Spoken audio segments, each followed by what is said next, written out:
Soal nomor 11, diketahui terdapat dua reaksi, di mana salah satu zat yang bereaksi atau salah satu reaksinya adalah C2H2. Nah, C2H2 ini memenuhi rumus molekul CnH2n-2, di mana rumus molekul ini adalah rumus molekul untuk senyawa alkuna. Karena di sini C-nya 2, berarti C2H2 adalah etuna. Kemudian nama lain dari etuna ini adalah asetilen. Reaksi pertama, di sini asetilen atau etunanya direaksikan dengan O2, artinya pada reaksi pertama ini adalah reaksi oksidasi, atau disebut juga reaksi pembakaran asetilen. Pokoknya kalau direaksikan dengan O2 itu artinya reaksi pembakaran. Kemudian yang kedua, yang kedua ini C2H2-nya direaksikan dengan H2. Jadi reaksi yang kedua ini adalah reaksi hidrogenasi atau disebut juga reaksi adisi menggunakan H2. Ini sekedar pengetahuan aja, jadi jika suatu hidrokarbon yang rangkap direaksikan dengan H2 atau diadisi dengan H2, maka akan mengurangi ikatan dalam rangkapnya. Jumlah ikatan rangkap, maksudnya jumlah ikatan dalam rangkap yang berkurang itu tergantung dia tuh direaksikan dengan berapa mol H2. Kalau alkuna itu kan rangkap 3 gini ya. Nah, kalau direaksikan dengan 1 mol H2, artinya di sini H2-nya 1 koefisiennya, maka satu ikatan pada rangkapnya ini akan hilang, jadi akan membentuk rangkap 2 ya, yang disebut dengan alkena. Kemudian kalau alkena ini direaksikan dengan H2, maka akan menjadi alkana. Nah, di sini kan C2H2-nya itu direaksikan dengan 2H2. Artinya, alkuna ini tuh diadisi 2 kali. Jadi, 2 ikatan pada rangkapnya itu hilang sehingga membentuk alkana, yaitu C2H6. Di soal aslinya, ini reaksinya masih salah ya untuk reaksi yang kedua. Kalau di sini udah diralat. Jadi yang benar adalah reaksi yang di sini. C2H2 plus 2H2 menghasilkan C2H6. Pernyataan yang pertama, reaksi hidrogenasi asetilen adalah reaksi endoterm. Berarti merujuk ke reaksi yang kedua, ini reaksi hidrogenasi asetilen, ternyata delta-nya itu adalah minus kan. Nah, minus itu artinya eksoterm. Berarti reaksi yang pertama ini salah. Kemudian reaksi yang kedua, pada reaksi pembakaran 1 mol asetilen dibebaskan kalor sebanyak 2606 Kj. Nah, perhatikan di sini, kalau dalam termokimia, molnya itu sama dengan koefisien. Sudah pernah dijelaskan di video tentang stokiometri termokimia. Kemudian nilai delta H-nya itu sebanding dengan perubahan koefisien. Artinya kalau koefisiennya misalkan dibagi 2, maka delta H-nya ikut dibagi 2. Kalau koefisiennya dikali, delta H-nya juga ikut dikali dengan angka yang sama. Nah, untuk pernyataan kedua, ini tuh merujuk ke reaksi yang pertama, ini reaksi pembakaran, tapi reaksi yang pertama ini kan reaksi pembakaran 2 mol asetilen, karena koefisiennya di sini tuh 2. Yang ditanya adalah reaksi pembakaran 1 mol, berarti kan ini reaksinya dibagi 2, agar koefisien dari asetilennya jadi 1 kan.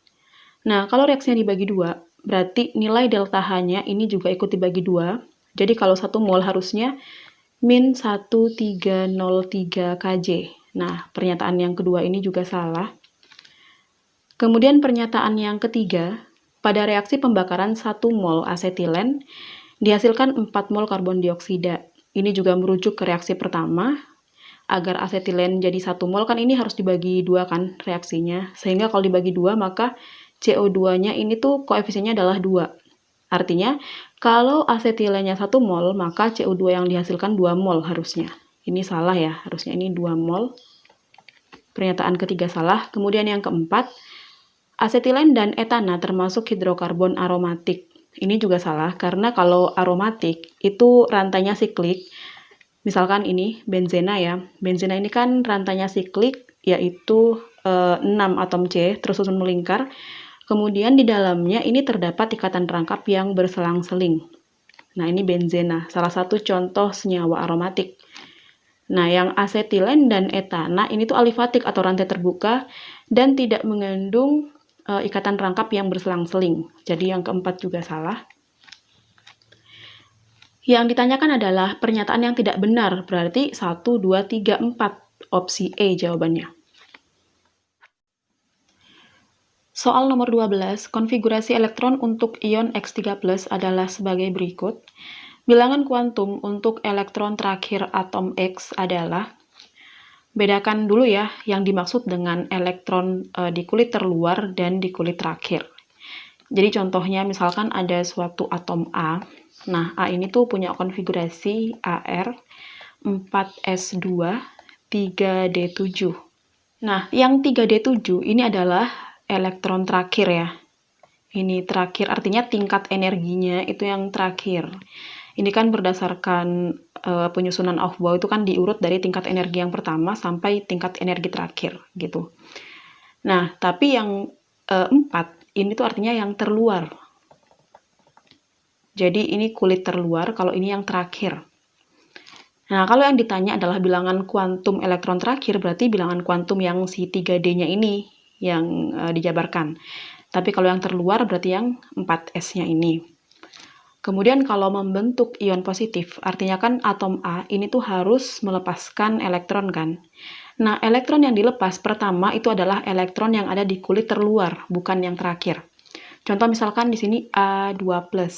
Nah, kalau A2+ berarti kan A-nya itu ngelepasin 2 elektron kan. Yang dilepas itu bukan yang di 3D7-nya, karena yang terluar kan yang di 4s-nya. Berarti ini yang dilepas elektron di sini.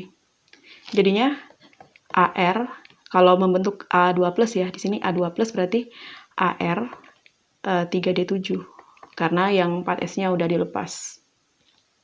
Balik ke soal, di soal kan diketahui X3+ ini tuh memiliki konfigurasi 1s2, 2s2, 2p6, 3s2, 3p6, kemudian 3d7.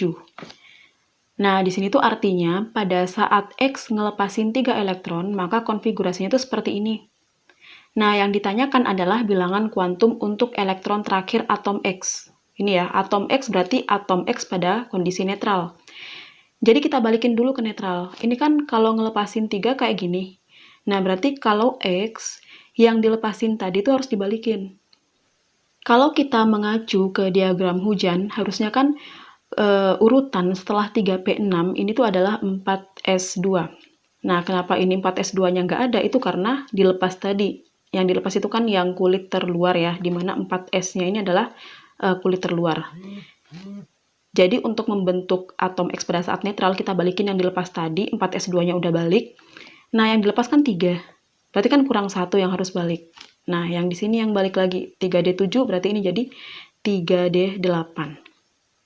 Jadi konfigurasi untuk atom X ini tuh 1s2, 2s2, 2p6, 3s2, 3p6, 4s2, 3d8.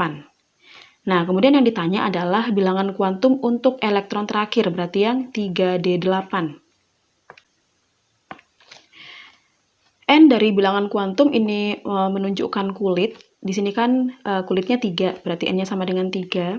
Maksudnya tuh kulit di elektron terakhirnya, bukan kulit atomnya. Kalau jumlah kulit atom berarti kan 4 di sini. Selanjutnya L di sini menyatakan subkulit. Jadi subkulit itu memiliki nilai masing-masing. Untuk subkulit S sama dengan 0, P sama dengan 1, D sama dengan 2, dan F sama dengan 3. Karena di sini elektron terakhirnya subkulit D, berarti L-nya sama dengan 2. Kemudian M ini tuh nilainya dari min L sampai plus L. Nah, jadi karena di sini L-nya 2, nilai M-nya ini min 2 sampai plus 2. Jadi kita bikin 5 kotak ya, karena kan dari min 2 sampai plus 2 ini 5. 5 kotak. Ini min 2, min 1, 0, 1, 2. Dimana setiap kotak ini tuh diisi sepasang elektron, sejumlah yang di atasnya ini, berarti sejumlah 8. Pengisiannya itu tegak dulu, ini kan 1, 2, 3, 4, 5, kalau udah penuh terbalik. 6, 7, 8. Terakhir kan berhentinya di 0, berarti nilai M-nya sama dengan 0. Kemudian S ini tuh menyatakan arah elektron yang terakhir di sini ya. Kan tadi terakhirnya terbalik, berarti ini min setengah. Kalau tegak berarti plus setengah. Jadi jawaban untuk yang nomor 12 adalah ini N3, L2, M0, S-nya min setengah, berarti opsi D jawabannya.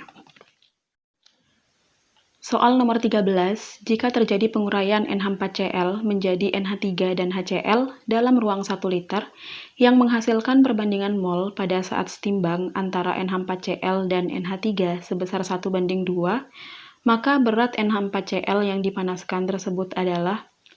Intinya yang ditanyakan adalah jumlah NH4Cl mula-mula. Yang diketahui adalah perbandingan NH4Cl dan NH3 pada saat setimbang. Nah, karena nggak ada jumlah lain yang diketahui, berarti perbandingan mol pada saat setimbang ini bisa kita anggap sebagai molnya aja.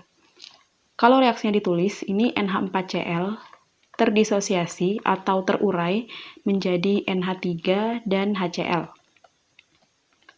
Dibikin MRS, soalnya kan yang diketahui adalah perbandingan saat setimbang dan yang ditanyakan adalah kondisi mula-mula. Jadi ini mula-mula reaksi sisa. Yang NH4Cl mula-mula kan belum diketahui, anggap aja A. Kemudian yang NH3 dan HCl ini produk. Kalau produk tidak diketahui jumlahnya, berarti dianggap belum terbentuk. Nah, kalau produknya belum terbentuk, artinya reaksi ini tuh bergeser ke kanan. Sehingga yang kanan bertambah, yang kiri berkurang. Kalau geser ke kiri, berarti kan yang kiri berkurang, yang kanan kebalik. Kalau geser ke kiri, berarti yang kiri bertambah, yang kanan berkurang. Jadi pergeseran kesetimbangan itu menunjukkan ruas mana yang bertambah dan ruas mana yang berkurang. Nah, kemudian pada saat setimbang, perbandingan mol NH4Cl dan NH3 1:2, ini langsung kita anggap molnya 1 mol dan 2 mol. Kecuali kalau misal diketahui jumlah lain, ini bisa kita tulis 1X dan 2X. Nah, yang produk ini kan mula-mulanya nggak ada. Yang NH3 ya, mula-mulanya nggak ada, kemudian yang S-nya ini 2. Nah, produk itu bertambah, berarti R-nya kan juga 2 kan. Nah, kemudian kalau salah satu jumlah zat sudah diketahui R-nya, berarti kita bisa nyari R zat lain pakai perbandingan koefisien. Karena semua koefnya 1, berarti semua ini tuh 2, yang HCl tuh juga 2. Nah, jadinya kan yang kiri ini berkurang ya, artinya mula-mula dikurangi R sama dengan S. A dikurangi 2 sama dengan 1, jadi A-nya kan sama dengan 3 mol. Yang ditanya adalah berat NH4Cl yang dipanaskan. Berarti massa sama dengan di sini mol dikali mR. Berarti sama dengan 3 dikali mR-nya tuh 53,5. Jadi jawabannya 160,5. Yang B ya. Nomor 14, suatu cuplikan mengandung pirit yaitu FeS seberat 44 gram direaksikan dengan HCl sehingga dihasilkan FeCl2 dan gas H2S. Jika pada akhir reaksi diperoleh 7,5 liter gas H2S, ini dannya nggak ada ya, yang diukur pada saat 2,5 liter gas nitrogen bermassa 3,5 gram, maka persentase FeS di dalam cuplikan tersebut adalah. Jadi intinya adalah menanyakan massa zat dalam cuplikan.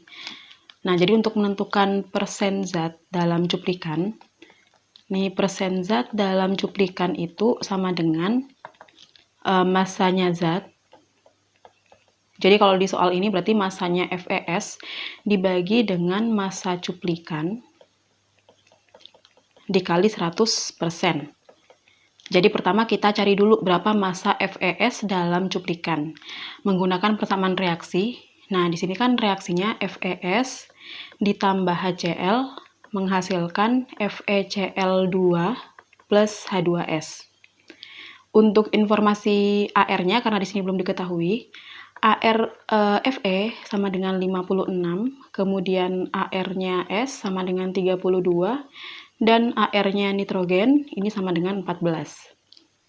Pertama, ini pastikan dulu koefisiennya setara. Nah, ini belum setara, jadi kita setarakan. Di sini Cl-nya 2, berarti di sini tuh dikali 2. Udah setara ya.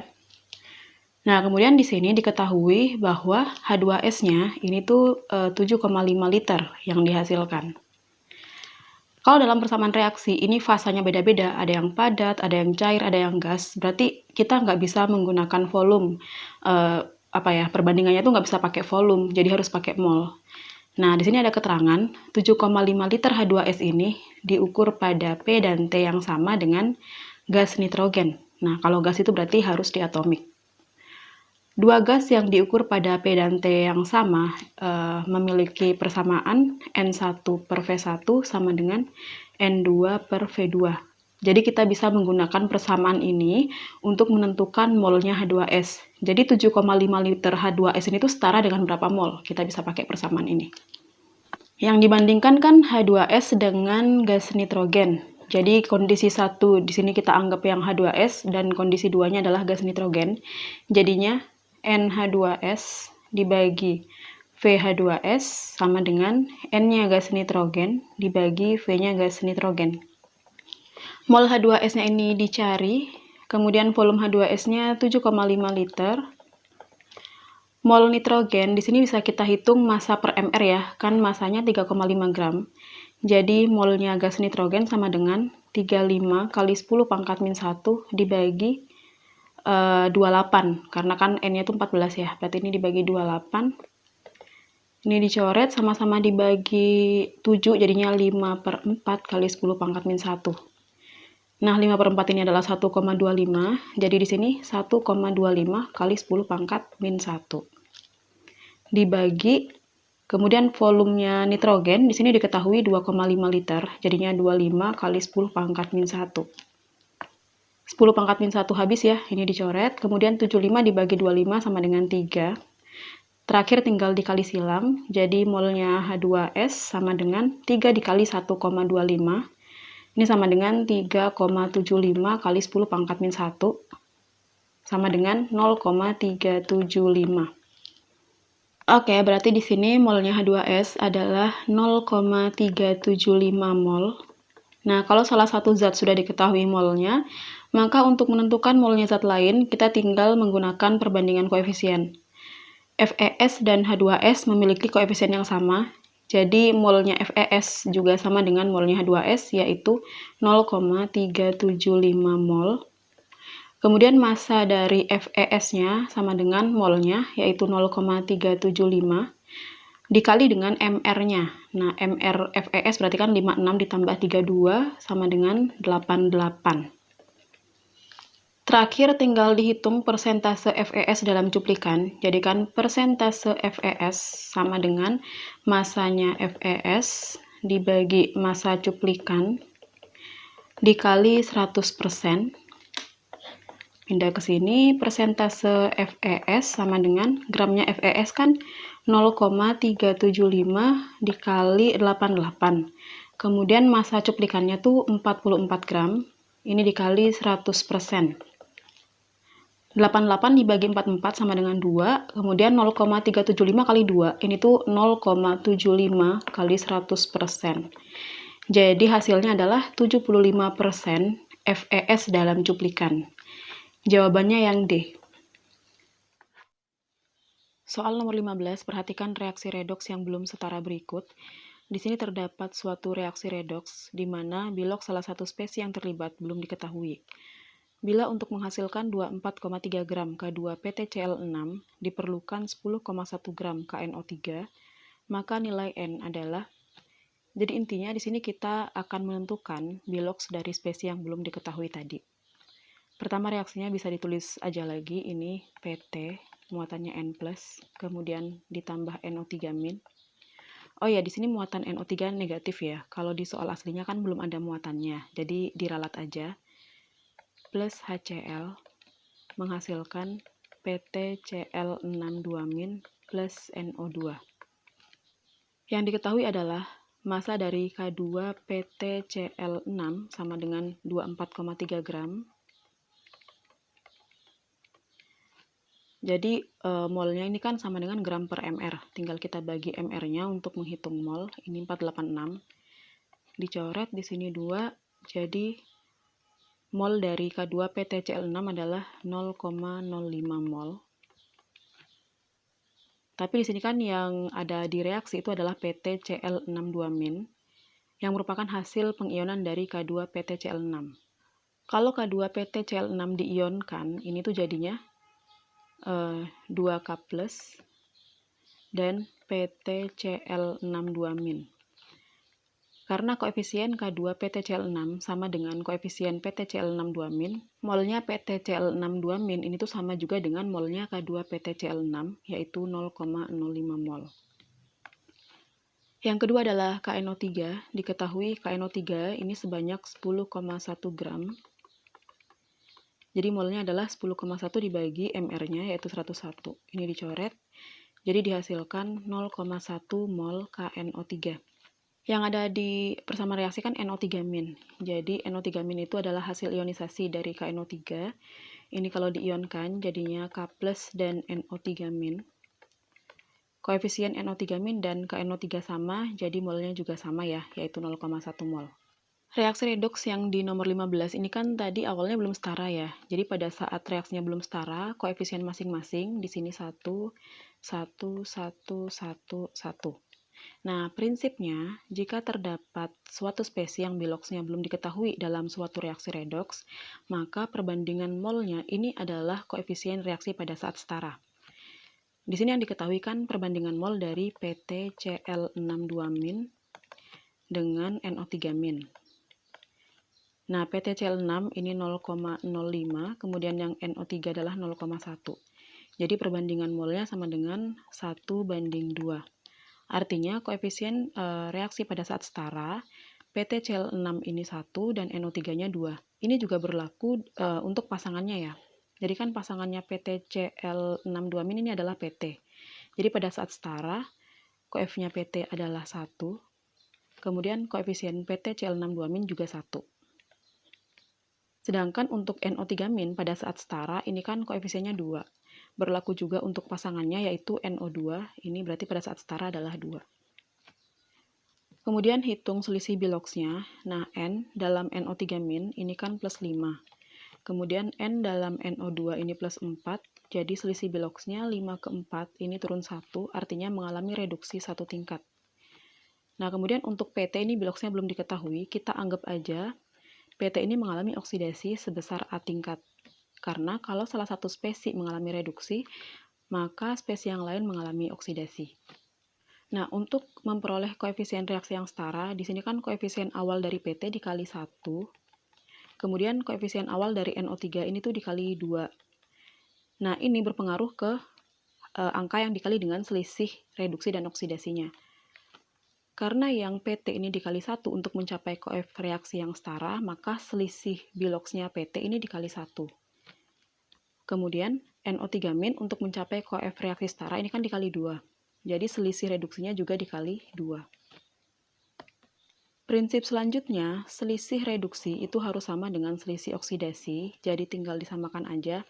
Yang selisih reduksi kan 2 dikali 1 sama dengan 2, yang selisih oksidasi A dikali 1. Jadi 2 sama dengan A.